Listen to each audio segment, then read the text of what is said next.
Hey everyone, welcome back to our MistTrack investigative series. Last week, we discovered that the funds stolen from stake.com were being bridged to the Bitcoin network from Avax. If you haven't seen that video yet, we strongly suggest you watch that video first so you're caught up.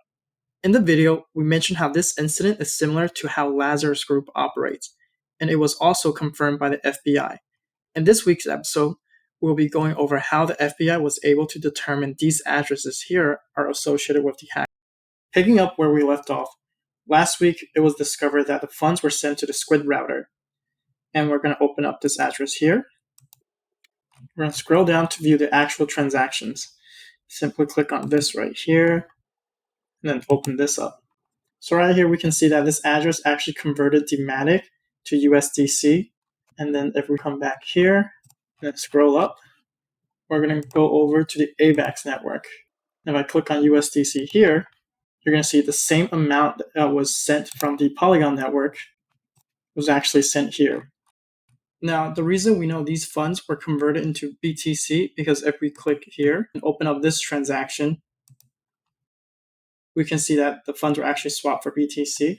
So we're going to go back here, scroll back up, and then go back to the BTC AVAX.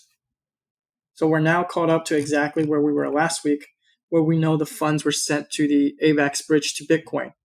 There's actually two ways that we can search which address it was sent to on the Bitcoin network. One way is a little bit more tedious. Essentially, what you're doing is you're going through and looking through all the transactions that shares the similar time frame here, and then you're looking for a withdrawal of 3.2 BTC.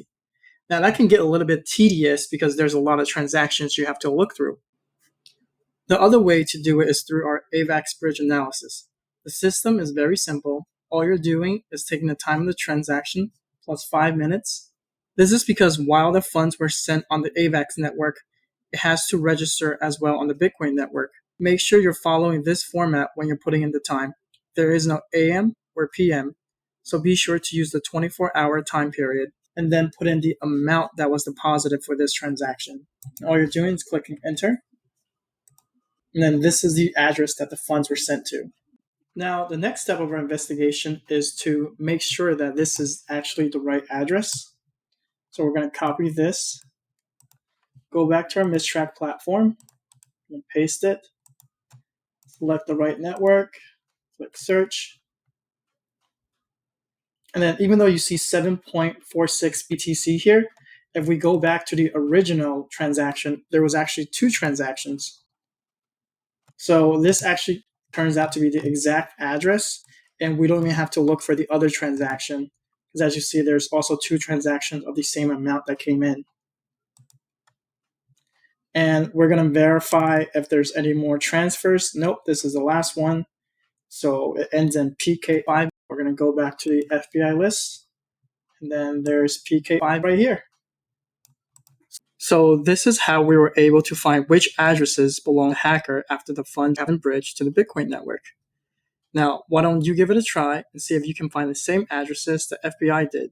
We'll leave all the addresses involved in the links down below. Thank you again for joining us. We'll see you next week. Leave a comment below if there's an incident you'd like us to investigate.